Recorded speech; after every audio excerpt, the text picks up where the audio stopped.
Hello my dear students, আসসালামু আলাইকুম। তোমরা সবাই কেমন আছো? আশা করি তোমরা সবাই অনেক ভালো আছো।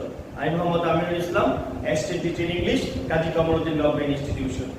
তোমরা জানো আমি ইংলিশ ল্যাঙ্গুয়েজ টিচার, তাই আমি বরাবর তোমাদের জন্য একাডেমিক ইংলিশে যে বিষয়গুলো খুবই গুরুত্বপূর্ণ এবং বিভিন্ন একাডেমিক পরীক্ষায় এসে থাকে সেই বিষয়গুলো নিয়ে আলোচনা করি।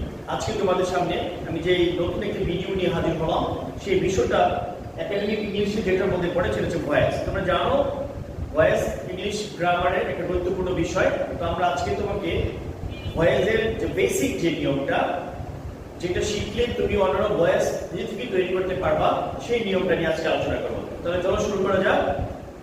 অ্যাক্টিভ থেকে বেসিক করার যে বেসিক বা সাধারণ নিয়ম, তোমরা সেটা ফলো করে দেখো। অ্যাক্টিভ থেকে বেসিক করার সাধারণ বা বেসিক নিয়ম কি হবে? অবজেক্টকে সাবজেক্ট বানাতে হবে। কি বানাতে হবে? অবজেক্টকে সাবজেক্ট। তারপরে টু বি ভার্ব টেন্স অনুযায়ী। তারপরে B3 that means verb past participle form. তারপরে কি লিখতে হবে? বাই। তারপরে কি লিখতে হবে?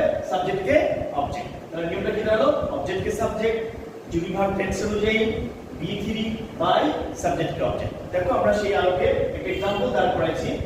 দে হেল্প মি।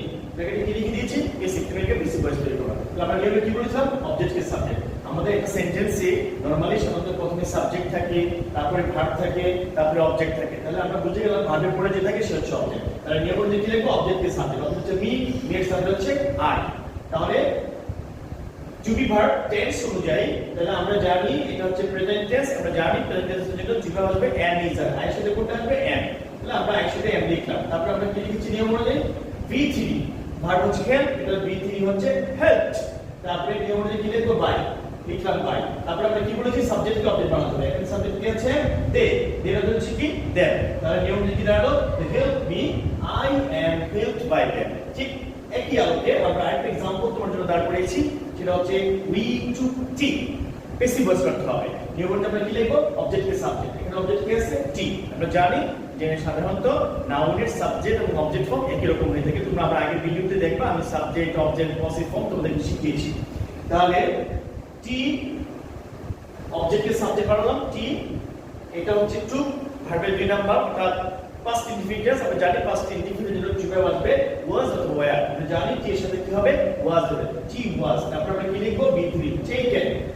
took এর B3 হচ্ছে taken। তারপর নিয়ম কি লিখবো? by। তারপর আমরা লিখলাম by। তারপর আমরা কি লিখবো? সাবজেক্ট কে অবজেক্ট। সাবজেক্ট হচ্ছে we, এটা অবজেক্ট হচ্ছে us। তো উত্তর কি হলো? টি was taken by us। তোমরা যদি এই অ্যাক্টিভ থেকে বেসিক করার যে বেসিক নিয়মটা, এই নিয়মটা বারবার আমার এই ভিডিও দেখে দেখে বারবার রিভিউ করে করে